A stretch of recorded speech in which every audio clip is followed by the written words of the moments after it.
श्री गणेशाय नमः। नमस्कार। ज्योतिष विषय के अंतर्गत हम लोगों ने पिछले वीडियो में बात की थी कारकांश कुंडली की और स्वांश कुंडली की, जो कि आत्मकारक से ज्ञात किए गए थे। और यह भी बात हुई थी कि यह पराशर बृहद पराशर होरा शास्त्र में दिया गया है। तो हम लोग बृहद पराशर होरा शास्त्र के आधार पर बात कर रहे हैं और सामान्यतः ऐसा प्रचलित है कि यह सब कॉन्सेप्ट जो है जैमिनी सूत्रों में भी मिलते हैं, तो लोग इसे जैमिनी सूत्र के नाम से विशेष रूप से जानते हैं। यह जो कारकांश है यह कारक का अंश है। और कारक कौन सा? तो आत्मकारक का अंश। आत्मकारक जो ग्रह है वह बहुत महत्व का ग्रह है। जिस तरह से अपने सौर मंडल में, सोलर सिस्टम में सूर्य महत्व रखता है, जिस तरह से राशि चक्र पर लग्न और लग्नेश महत्व रखता है, ठीक उसी तरीके से कारकों के मध्य में आत्मकारक अपना महत्व रखता है। आप इसे प्लैनेटरी कैबिनेट का राजा समझिए। यह आत्मकारक कुंडली में सबसे अनुभवी ग्रह होता है, जो कि व्यक्ति के जीवन में अपना प्रभाव दिखा रहा होता है। व्यक्ति का जीवन इसी आत्मकारक के ही इर्द गिर्द, दिए गए सूत्रों, दिए गए फलित के इर्द गिर्द ही घूमता है और व्यक्ति का पूरा स्वभाव इस आत्मकारक से प्रभावित रहता है। इसलिए बृहद पराशर होरा शास्त्र में आत्मकारक के नवमांश और उस नवमांश की राशि से राशि चक्र पर ग्रहों की क्या स्थिति है और उस नवमांश चक्र पर ग्रहों की क्या स्थिति है, इन दोनों का विशेष फलित देखा जाता है। तो जब आप बृहद पराशर होरा शास्त्र पढ़ेंगे तो उसमें फलित लिखा गया है कि यदि आत्मकारक ग्रह मेष नवमांश में हो तो व्यक्ति के घर में चूहे बिल्ली का उपद्रव होता है। अब देखिए, चूहे बिल्ली का उपद्रव होता है तो इसका अर्थ यह हो सकता है कि व्यक्ति के घर में उतनी साफ सफाई ना होती हो, है ना, ऐसा भी समझ सकते हैं। परंतु जो मैं इसका सेंस समझने का प्रयास करता हूं, उसका अर्थ यह है कि काफी कलह पूर्ण वातावरण शायद उसके घर में होता होगा। चूहा बिल्ली आपस में लड़ रहे हैं, ठीक, तो एक ऐसा घर परिवार होगा जिसके अंदर लोगों में आपस में सहमति नहीं होगी और बहुत ज्यादा लोग आपस में एक दूसरे की टांग खींचना, एक दूसरे की कमी निकालना, इस तरह के बुद्धि से प्रेरित होंगे। पहली बात। अच्छा, दूसरा फल बहुत अच्छा बताया गया है कि जब आत्मकारक वृष नवमांश में हो, तो जब आत्मकारक वृष नवमांश में बैठ जाता है तो होता यह है कि व्यक्ति के जीवन में चतुष्पदों का सुख मिलता है। अब पुराने काल में चतुष्पदों का सुख का अर्थ था कि व्यक्ति के घर में हाथी, घोड़े, गाय, बैल ये सब भरे रहेंगे और जिसके घर में ये सब हो तो वह संपन्न समझा जाता था। आज के कालखंड में आप यह समझिए कि वह उस आदमी की कुंडली है जिसके घर में 4 व्हीलर होने की संभावना बहुत ज्यादा है। सामान्य रूप से आप उसे अपर मिडिल क्लास या उससे ऊपर का व्यक्ति समझ सकते हैं। तीसरी बात इसमें बताई गई कि जब आत्मकारक ग्रह मिथुन नवमांश में हो तो व्यक्ति को खुजली की बात बताई गई कि व्यक्ति को खुजली से संबंधित कोई बीमारी हो सकती है। अब जरा विचार करिए कि आखिरकार मिथुन राशि का खुजली से क्या संबंध बनेगा। तो देखिए, प्लैनेटरी प्रोटोकॉल में हम लोगों ने पहले भी समझा था कि बुध जो है वह पृथ्वी तत्व को संकेत करता है और पृथ्वी तत्व जो है वह एक प्रकार से हमारे शरीर की त्वचा पर उसका विशेष प्रभाव है। और चूंकि हमारे शरीर पर त्वचा जो है वह बुध से प्रभावित हो जाती है, इसलिए यह बुध की राशि है। यदि इसमें आत्मकारक ग्रह चला जा रहा है तो वह जो है व्यक्ति को स्किन से संबंधित कोई एलर्जी दे रहा है। आप ऐसा भी समझ सकते हैं। तो आत्मकारक ग्रह यहां पर बीमारी भी दे रहा है, यह भी बात है। आत्मकारक ग्रह पर यदि शुभ ग्रहों की दृष्टि रहे तो हो सकता है ऐसा न देवे, परंतु यदि पाप ग्रहों की दृष्टि होगी तो फिर वह ऐसी समस्या दे सकता है। ऐसा बताया गया है कि यदि कर्क राशि में, मतलब कर्क नवमांश में आत्मकारक बैठा हो तो व्यक्ति के जीवन में जल का भय होता है। जल का भय का अर्थ है कि ऐसे व्यक्ति को नदी में, स्विमिंग पूल में बहुत संभल के जाना चाहिए, किसी के साथ ही जाना चाहिए ताकि कोई बचाने वाला हो, और प्रयास करना चाहिए कि नहीं जाए तो ज्यादा अच्छा है। उसको जल का भय है। इसी प्रकार से बताया गया है कि यदि सिंह राशि में, अब सिंह मतलब शेर, तो आत्मकारक ग्रह यदि सिंह राशि में बैठा हो तो व्यक्ति के जीवन में उसको समस्या होती है हिंसक पशुओं की। हिंसक पशुओं का अर्थ है जो है शेर, बाघ, चीता, इस तरह के जीवों का भय है। जब आत्मकारक ग्रह बैठा हो कन्या राशि में तो फिर व्यक्ति को अग्नि का भय होता है। साथ ही साथ आत्मकारक ग्रह कन्या राशि में हो तो व्यक्ति को खुजली संबंधी भी बीमारी हो सकती है। और एक स्थूलता की बात कही गई है। स्थूलता का अर्थ है कि या तो मोटापा, आप उसे मोटापे में गिन सकते हैं। स्थूलता मतलब बड़ा, बृहद, या कोई विशेष अंग में कोई बड़ा हो जाना, कोई विशेष शरीर में कोई व्याधि हो जाना जो कि स्थूल होता चला जा रहा है और व्यक्ति को परेशानी हो रही है। इसके बाद तुला राशि के लिए बड़ा अच्छा फल बताया गया, अर्थात आत्मकारक शुक्र के दोनों ही राशियों में जाके बहुत अच्छा फल दे रहा है। तो तुला राशि में बताया गया है कि व्यक्ति वस्त्र का व्यापार करने वाला बड़ा चतुर व्यापारी, इस प्रकार से बताया गया है। वस्त्र का निर्माण करने वाला ऐसा लिखा गया है। तो वस्त्र का निर्माण करने का अर्थ है कि उस कालखंड में वस्त्र से संबंधित कार्य करने वाले, व्यापार करने वाले वो लोग रहे होंगे जिनका कि तुला राशि से संबंध रहा होगा आत्मकारक का, अर्थात आत्मकारक तुला राशि के नवमांश में, तुला नवमांश में बैठता रहा होगा। तो इसका अर्थ यह है कि देखिए उस कालखंड का वही फैशन था। आज के कालखंड में आत्मकारक यदि तुला नवमांश में है तो यह समझ लीजिए कि यह संकेत है कि ऐसा व्यक्ति फैशन की लाइन में, कला की लाइन में, कलात्मक दिशा में, फिल्म की लाइन में व्यक्ति कार्य कर सकता है। अब आगे का जरा विचार करें तो अगली राशि आती है वृश्चिक राशि। वृश्चिक राशि में यदि आत्मकारक हो तो ऐसा कहा गया कि व्यक्ति को सर्प का भय होता है। सर्प ऐसा है कि मतलब उस व्यक्ति को सांप काट सकता है। अब सांप काटता था तो क्या होता, शरीर में जहर फैल जाता था। तो आज के कालखंड में यह समझिए कि उस व्यक्ति को हो सकता है कोई दवा रिएक्शन कर जाए, क्योंकि शरीर में अब सांप तो मिलते नहीं शहरी जीवन में, ग्रामीण जीवन में तो मिलते हैं मगर शहरी जीवन में तो नहीं मिल रहे हैं। तो आप यह समझ सकते हैं कि शरीर में कोई विषाक्त चीज चली जाए और विष की वजह से व्यक्ति को परेशानी आ जाए। धनु राशि में जब आत्मकारक बैठा हो तो व्यक्ति ऊंचे स्थान से गिर सकता है या वाहन से गिर सकता है, घोड़े से गिर सकता है, बाइक से गिर सकता है, 4 व्हीलर में उसका छोटा या बड़ा जैसा भी आत्मकारक की स्थिति रहे वैसा चोट हो सकता है। तो यदि आत्मकारक ग्रह धनु नवमांश में है तो यह भी बहुत अच्छी बात नहीं बताई गई है। परंतु आगे की 3 राशियां बड़ी अच्छी हैं।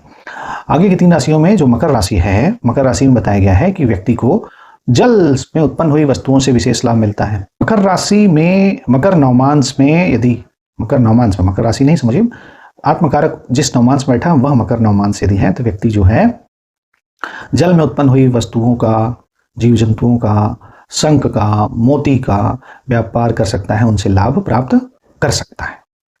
और जब आत्मकारक कुंभ नवमांश में हो तो यह व्यक्ति जीवन में, अपने जीवन में कुएं का, तालाब का निर्माण कराता है। ऐसा बृहत्पराशर होरा शास्त्र में दिया गया है। तो कुआं और तालाब का निर्माण करने का मतलब क्या हुआ कि यह व्यक्ति बड़ा सामाजिक हो गया और सामाजिक रूप से बड़ा बल हो गया इसके पास।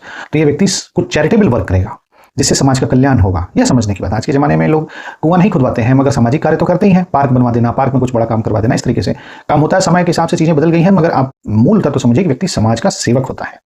और इसी को वेस्टर्न एस्ट्रोलॉजी में लोग यूनिवर्सल फ्रेंड कहते हैं, सबका साथी। जो समाज का साथी है वो सबका साथी है। तो आत्मकारक यदि एकादश भाव में है तो ऐसा व्यक्ति सबका कल्याण चाहता है, सबके कल्याण के लिए कार्य करता है। और यदि आत्मकारक ग्रह बैठ जाए मीन नवमांश में तो ऐसा बताया गया है कि ऐसा व्यक्ति मोक्ष का भागी होगा। मोक्ष का भागी का अर्थ क्या है? मोक्ष का भागी का अर्थ यह हो गया कि यह व्यक्ति मोक्ष प्राप्त करेगा। अब मोक्ष कौन प्राप्त करेगा? जो बड़ा जो है शुद्धात्मा होगा और जिसको किसी प्रकार की आसक्ति नहीं होगी, जिसको अध्यात्म का बल प्राप्त होगा। तो आत्मकारक ग्रह यदि 12वीं राशि में है, अंतिम राशि है, गुरु की राशि है, तो यहां पर मोक्ष दे सकता है। तो यह आत्मा एक प्रकार से पूरी तरीके से मुक्ति पाना चाहती है, इसका भी संकेत मिल गया। तो यहां से संकेत हमें मिला एक आध्यात्मिक कुंडली का। तो यदि आत्मकारक ग्रह मीन नवमांश में हो तो ऐसा व्यक्ति आध्यात्मिक होगा, इसका विशेष संकेत मिलता है। इसके अतिरिक्त बृहत्पराशर होरा शास्त्र में जो आगे का सूत्र बताया गया है वह इस प्रकार से बताया गया है कि यदि आत्मकारक ग्रह का नवमांश जो राशि है उस पर और जो लग्न का नवमांश है उस पर यदि शुभ ग्रहों का प्रभाव हो, शुभ ग्रह देखते हो, शुभ ग्रह वहां बैठे हो, दोनों का तारतम्य स्थापित करना। देखिए यहां से एक सूत्र मिला कि हमें लग्न कुंडली के साथ साथ इसको देखना है, हम सिर्फ इसको महत्व नहीं देंगे, हम दोनों को देखेंगे। यदि दोनों में कोई बात दिखेगी तो ही हमें बात बोलनी है। तो यदि आत्मकारक जिस नवमांश में बैठा है उस नवमांश में शुभ ग्रह बैठा हो, शुभ ग्रह देखता हो, साथ साथ लग्न का जो नवमांश है उसको भी शुभ ग्रह देखता हो अथवा शुभ ग्रह बैठा हो, किसी भी प्रकार से पाप ग्रह का कोई संबंध इन दोनों लग्नों पर, दोनों राशियों पर, नवमांश राशियों पर नहीं बनता हो, ऐसी स्थिति में व्यक्ति राजा होता है। राजा तो उस कालखंड में राजा था। आज की डेट में आप समझिए कि व्यक्ति अच्छा खासा लाखों करोड़ कमाने वाला होगा। यह बोला गया है कि यदि मिश्रित हो, मतलब शुभ अशुभ दोनों का मिश्रण है तो मिश्रित फल मिलेगा, मगर यदि शुभ है तो सब अच्छा फल मिलेगा और बुरा हो जाएगा तो मतलब पाप ग्रहों का प्रभाव बढ़ जाएगा तो बुरा फल भी मिलेगा। इसे यह भी संकेत मिलना चाहिए। इसके अतिरिक्त एक बहुत अच्छा सूत्र बताया गया है कि यदि आत्मकारक ग्रह से केंद्र अथवा त्रिकोण में शुभ ग्रह बैठते हो तो व्यक्ति जातक धनी होगा। बड़ी अच्छी बात हो गई। अर्थात केंद्र और त्रिकोण पकड़ना है, केंद्र और त्रिकोण में बल मिल गया, शुभता का बल मिल गया। और ये कहां देखना है आपको? D9 में देखना है। D9 में देखना है आत्मकारक जिस नवमांश बैठा है वहां से यदि केंद्र की राशियों में या त्रिकोण की राशि में शुभ ग्रह बैठते हो तो ऐसा व्यक्ति धनी होगा, धन के लिए सुगम हो जाएगा। यह एक बात होगी। मगर हम जो भी बात यहां बोल रहे हैं इसको लग्न के संदर्भ में देखते हैं। अगर लग्न कुंडली से बिल्कुल विपरीत बात आ रही है तब हमें फिर दोनों का तारतम्य स्थापित करना पड़ेगा। यहां से यह बात समझ में आती है। इसके अतिरिक्त एक थोड़ा और सूत्र बताया गया है व्यक्तिगत जीवन से संबंधित कि यदि किसी की कुंडली में आपने पाया कि आत्मकारक ग्रह चंद्रमा, मंगल और शुक्र इन तीनों ग्रहों की राशियों में यदि स्थित हो तो व्यक्ति परस्त्रीगामी होता है। परस्त्रीगामी का अर्थ होता है कि दूसरे की स्त्री में मन लगाने वाला, दूसरे की स्त्री को ज्यादा महत्व देने वाला, या और उस दिशा में सोच सकते हैं। तो इसका अर्थ यह होता है कि यदि आत्मकारक ग्रह किस नवमांश में बैठा हो, कर्क में, मेष में, वृश्चिक में, वृष में और तुला में, इन नवमांशों में बैठ गया तो व्यक्ति थोड़ा सा, आप समझ सकते हैं कि इसको स्त्रीगामी मतलब दूसरे की स्त्री की तरफ झुकाव रखने की आदत है। एक बुरी आदत है, ये अच्छी बात नहीं है। परंतु अन्य किसी भी राशि में वह बैठ रहा है तो फिर ऐसी बात नहीं कही गई है। तो यहां से कितना अच्छा संकेत मिलता है व्यक्ति की नजर को परखने के लिए, व्यक्ति की चंचलता को परखने के लिए। आगे का जो सूत्र दिया गया है वो इस प्रकार से बताया गया है कि यदि आत्मकारक जिस नवमांश में बैठा है उसी नवमांश में सूर्य बैठता हो तो व्यक्ति राजकीय कार्य करने वाला होगा। अर्थात यह आपको पता चल गया कि सरकारी नौकरी का योग हो गया एक प्रकार से, है ना, कि आत्मकारक जिस नवमांश में बैठता हो। अभी राशि अलग अलग होगी, मान लीजिए कि सूर्य बैठता है मेष राशि का, या यूं समझ लीजिए हम लेते हैं तुला राशि का, ठीक, सूर्य बैठ गया तुला राशि का, नीच का हो गया। परंतु तुला राशि में जाने के बाद वह बैठ गया समझ लीजिए कि मकर नवमांश में, ठीक, एकदम बुरी स्थिति हो गई। अब मकर नवमांश मतलब सूर्य वह चला गया शनि के नवमांश में, तो ये तो अच्छी स्थिति तो सूर्य के लिए बनी नहीं यहां पर। परंतु नवमांश कुंडली में जो आत्मकारक ग्रह है वह भी मकर नवमांश में बैठा हो तो अर्थात आत्मकारक को सूर्य का बल मिल गया। अब यह आत्मकारक बैठा है समझ लीजिए कि कर्क राशि में या धनु राशि में, किसी भी अन्य राशि में, तो क्या होता है कि किसी भी राशि में, मतलब दोनों की राशियां अलग अलग हैं मगर नवमांश राशि एक हो गई। अगर नवमांश राशि एक हो गई तो उस आत्मकारक को सूर्य का बल मिल गया, और जब आत्मकारक को सूर्य का बल मिल गया तो आत्मकारक को राजा से उपाधि मिल गई, राजा से सम्मान मिल गया, इसको सरकारी नौकरी मिलने का बहुत अच्छा योग मिल गया। अब आत्मकारक ग्रह यदि जिस नवमांश में बैठा है वो उसी नवमांश में चंद्रमा पूर्ण रूपेण हो, अर्थात आप ये समझ लीजिए कि एकादशी के बाद का चंद्रमा हो शुक्ल पक्ष में और कृष्ण पक्ष में चतुर्थी से पहले का चंद्रमा हो, आप ऐसा समझ लीजिए। तो अगर ऐसा चंद्र है और वह चंद्रमा उसी नवमांश में चला जाए जिस नवमांश में आत्मकारक बैठा है तो व्यक्ति अपने जीवन में भोग विलास करने वाला खूब सुखी और प्रसन्न रहता है, पर्याप्त धनी रहता है। चंद्रमा से धन का बहुत विशेष संबंध है, चंद्रमा का संपन्नता से बहुत संबंध है, और यह चंद्रमा व्यक्ति को विद्वान भी बनाता है, मतलब यशस्वी बनाता है, विद्वान बनाता है, ऐसा भी बताया गया। आत्मकारक ग्रह यदि चंद्रमा के साथ बैठा हो और चंद्रमा पूर्ण कलाओं से युक्त हो तो ऐसा व्यक्ति विद्वान भी होगा, धनी भी होगा, ठीक, गुणवान होगा, भोगी होगा, ऐसा होगा। बहुत अच्छी तारीफ, अच्छे सेंस में बात कही गई है। यही आत्मकारक पूर्ण चंद्र के साथ बैठा हो उसी नवमांश में, और जिस नवमांश में ये दोनों ग्रह बैठे वहीं पे शुक्र भी बैठ जाए तो फिर कहने ही क्या, फिर व्यक्ति विशेष भोगी होगा, विशेष विलासी होगा, मतलब उसके पास धन अपार बहुत होगा, उसके घर में मां अन्नपूर्णा का भी आशीर्वाद है, उसके घर में मां लक्ष्मी का भी आशीर्वाद है, सब कल्याण ही कल्याण है, तो विशेष भोगी हो जाएगा, सब सुखों का भोगने वाला हो जाएगा। आत्मकारक जिस नवमांश में बैठता हो यदि वहां पर मंगल बैठता हो तो व्यक्ति भाला रखने वाला होता है। अब पुराने समय में भाला रखना वीरों की, सूरवीरों की निशानी होती थी। आज के कालखंड में आप समझिए कि वो पिस्तौल रखेगा मगर वह बहादुर होगा, जो योद्धा होगा वही तो रखेगा भाला। तो ये योद्धा होने और बहादुर होने का संकेत है। मंगल से हम लोग बहादुरी का भी संकेत प्राप्त करते हैं, तो आत्मकारक पर मंगल का प्रभाव लग गया तो व्यक्ति बहादुर हो गया। साथ ही साथ यह बताया गया है कि आत्मकारक जिस नवमांश में है उसी नवमांश में यदि मंगल हो तो व्यक्ति रसज्ञ होता है। रसज्ञ का अर्थ हो गया कि विभिन्न प्रकार के रसों को जानने वाला। रसों को जानने वाला का अर्थ हो गया कि रसोइया, जो रसोई में खाना बनाता है, हलवाई से लेकर के केमिस्ट्री की हाईएस्ट डिग्री तक आप समझिएगा। यदि आत्मकारक ग्रह जिस नवमांश में बैठता है वहां पर व्यक्ति की कुंडली में मंगल बैठ जाए तो फिर व्यक्ति अग्नि से जीवन यापन करने वाला और रसज्ञ होता है। तो रसोई, अग्नि से जीवन यापन, अब भाई रसोई में खाना पकता ही है, ठीक। अब यह तो प्राचीन काल की बात हो गई, प्राचीन काल में रसोइयां से हो ही रहते होंगे। आज के जमाने में बहुत ढेर सारा केमिकल एनालिसिस हो रही है, सब रसों का ज्ञान है, तो वह भी रसायन शास्त्र का ज्ञान है, तो वह सब आ गया। साथ ही साथ रसायन शास्त्र के साथ साथ आप यह समझ सकते हैं कि ऐसा व्यक्ति पावर सेक्टर में काम कर सकता है, क्योंकि जो विद्युत, जो ईंधन लग रहा है वह भी अग्नि का ही स्वरूप है। तो अग्नि के स्वरूप में से बात बन गई। तो इसका संबंध यह है कि मंगल के क्षेत्र में विशेष रूप से लाभ मिलेगा। जब आत्मकारक के ऊपर मंगल का प्रभाव होगा, अर्थात मंगल उसी नवमांश में बैठ जाए जिस नवमांश में आत्मकारक बैठा है, तब ऐसी स्थिति होगी। तो पावर सेक्टर में, बिजली सेक्टर में बहुत बढ़िया इंजीनियर समझ लीजिए ये सब लोग होंगे। एक इंजीनियर की कुंडली के संकेत मिल रहे हैं यहाँ से। आप कैरियर एस्ट्रोलॉजी में इसको यूज कर सकते हैं, इस फॉर्मूले को। आगे लिखते हैं कि यदि बल युक्त बुध कारकांश में बैठता हो, अब देखिएगा बड़ा समझने की बात है। यहाँ पे बोल दिया उन्होंने कारकांश में बैठता हो। कारकांश कौन सा है? नवमांश के साथ साथ हमको कारकांश कुंडली देखनी है, अर्थात राशि में भी आ गया वो आत्मकारक के साथ, अर्थात आत्मकारक ग्रह जो है उसके साथ बलवान बुध बैठता हो, चाहे राशि चक्र पर और चाहे नवमांश में, दोनों से फलित लेना है, तो व्यक्ति शिल्पी होता है। शिल्पी अर्थात पत्थर तोड़ करके मूर्ति बनाने वाला शिल्पकार होता है। और ऐसा व्यक्ति बुद्ध के प्रभाव में, ऐसा व्यक्ति कलाओं का ज्ञाता होता है। तो विभिन्न प्रकार की कलाओं का ज्ञाता, अर्थात यहाँ पर बुद्ध का प्रभाव बहुत बढ़ गया, तो व्यक्ति बड़ा ज्ञानी होगा, विभिन्न प्रकार की कलाओं को ज्ञात करेगा। और शिल्पी का अर्थ आप सिर्फ मूर्ति ही ना समझें, आज के जमाने में आर्किटेक्ट भी समझे, आज के जमाने में सिविल इंजीनियर भी समझे, और आज के जमाने में हर वह मेंटल वर्क करने वाले लोग जो कि एक आधारभूत संरचना समाज में प्रदान कर रहे हैं, उन सब के लिए यह संकेत हो गया कि जब आत्मकारक ग्रह जिस राशि में बैठा हो उस राशि में बुध बैठ जाए बलवान, या फिर उस नवमांश में वह बुध बलवान होकर के बैठ जाए जिस नवमांश में आत्मकारक बैठा है।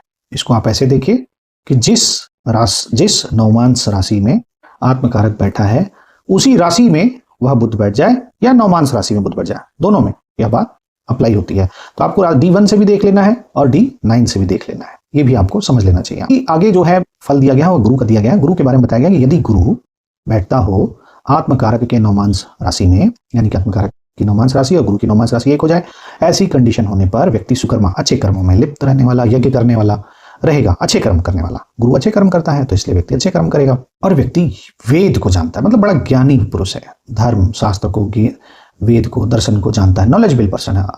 अब प्राचीन काल में तो वेद को जानने वाले ही सबसे ज्यादा श्रेष्ठ समझे जाते थे, आज भी हैं। साथ ही साथ समाज में ज्ञान की बहुत और इकाइयां जुड़ गई हैं। तो आप यह समझ सकते हैं आज के कालखंड में या उन लोगों की कुंडली है जो बहुत अच्छे एडवोकेट हैं, बहुत अच्छे विद्वान हैं, समाज में उनका बड़ा नाम है, वो बहुत अच्छे ज्योतिषी भी हो सकते हैं। तो इस तरीके से आप इनका विचार कर सकते हैं। अगला जो फल आता है वो आता है शुक्र का। यदि आत्मकारक जिस नवमांश में बैठा हो उसी नवमांश में शुक्र बैठ जाए, ठीक, या उस नवमांश राशि जो राशि है उस राशि में D1 चार्ट पर भी शुक्र बैठा हो, ऐसा भी समझिएगा। अभी हम पूरा फलित बात करेंगे। तो वहां पर व्यक्ति शुक्र अगर बैठा, शुक्र का प्रभाव हो, तो व्यक्ति जो है कामी भी होगा, 100 साल जिएगा भी और बड़ा खुशहाल रहेगा, हर प्रकार का सुख भोगेगा, और व्यक्ति राजपुरुष होता है। आगे लिखते हैं कि ये जो आत्मकारक ग्रह है उसके नवमांश राशि में यदि शनि बैठ जाए तो व्यक्ति कालानुरूप कार्य करता है। कालानुरूप कार्य करता है, इसका अर्थ क्या हुआ?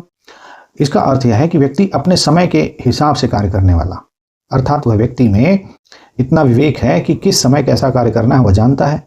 एक फल तो इस तरीके से बनता है। दूसरा फल इस तरीके से बनता है कि व्यक्ति में जो है वो यह बुद्धि है कि वो ट्रेंड क्या चल रहा है, समाज का क्या ट्रेंड है, उसके हिसाब से अपने आप को चेंज कर लेता है। ठीक, ऐसा भी समझ सकते हो। ये व्यक्ति समाज के हिसाब से, जो समय का ट्रेंड चला उसके हिसाब से स्वयं को चेंज कर लेगा और उस दिशा में कार्य करेगा।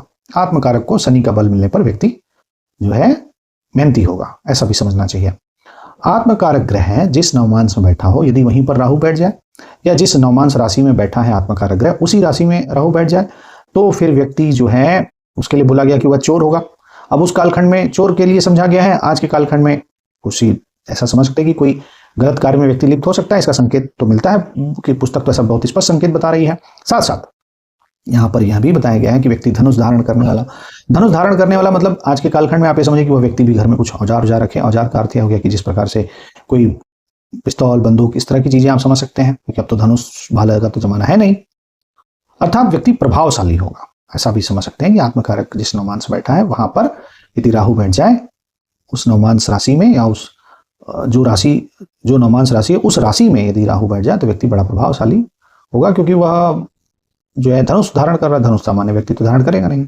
और यह भी बताया गया है कि व्यक्ति लौह यंत्र करता मतलब ऐसे कार्य जिसमें कि लोहे का यंत्र बनता हो, लोहे की मशीन चलती हो, मैकेनिक से लेकर के बड़े बड़े इंजीनियर तक, हैवी मैकेनिकल इंजीनियर तक, सबकी कुंडली में यह संकेत दिखेंगे।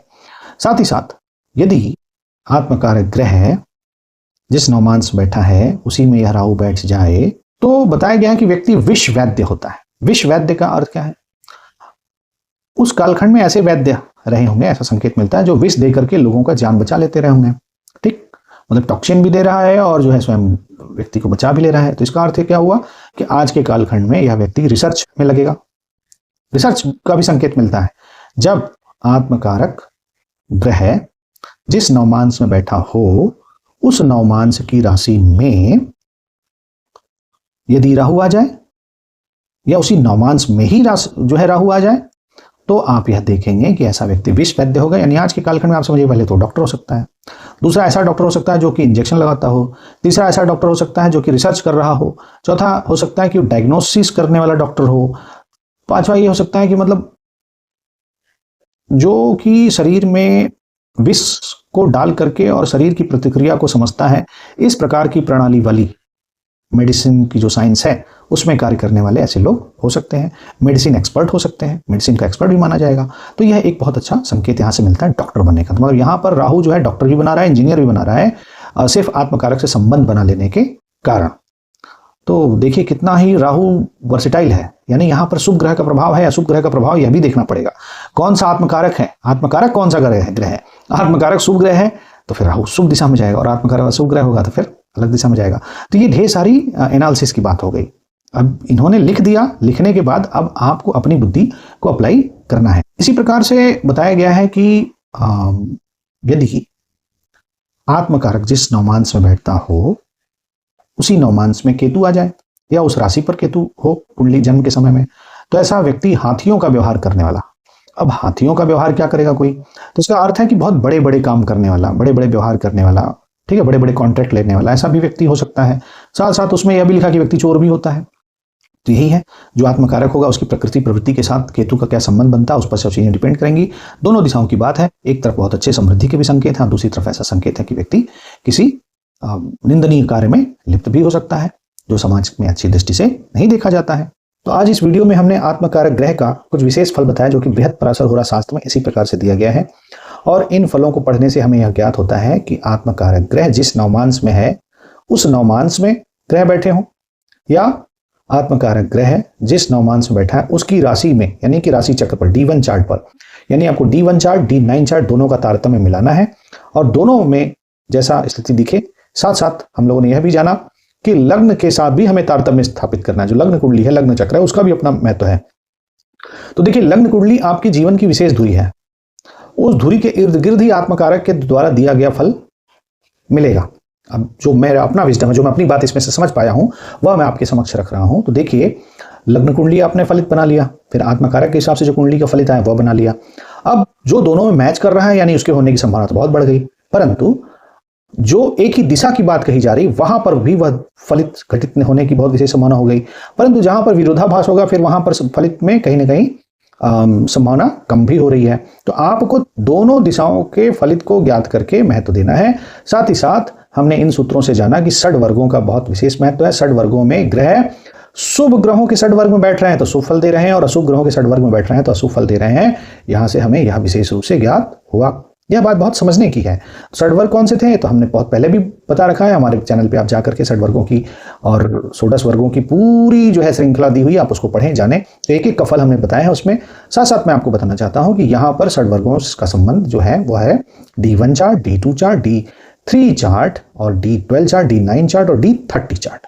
इन षड वर्गों में यदि शुभ ग्रहों के वर्ग में यह आत्मकारक और आत्मकारक को प्रभावित करने वाले ग्रह बैठे हो तो यह ऐसा सफल देते हैं। अच्छा फल, बुरा फल जो मैंने बताया उसके हिसाब से देते हैं। पर मैं एक चीज और बताना चाहता हूं अपने विजडम से कि जो आपने देखा कि आत्मकारक ग्रह यदि सूर्य के साथ बैठा है तो ऐसा सफल दे रहा है, आत्मकारक ग्रह यदि चंद्र के साथ बैठा है तो ऐसा सफल दे रहा है। साथ ही साथ आप यह जान लें कि वह आत्मकारक ग्रह यदि सूर्य है तो भी यही फल है, यदि चंद्र है तो यही फल है। जो साथ के रहने से अपना प्रभाव दे रहा था, यदि वह खुद वह रहेगा तो भी तो फल देगा।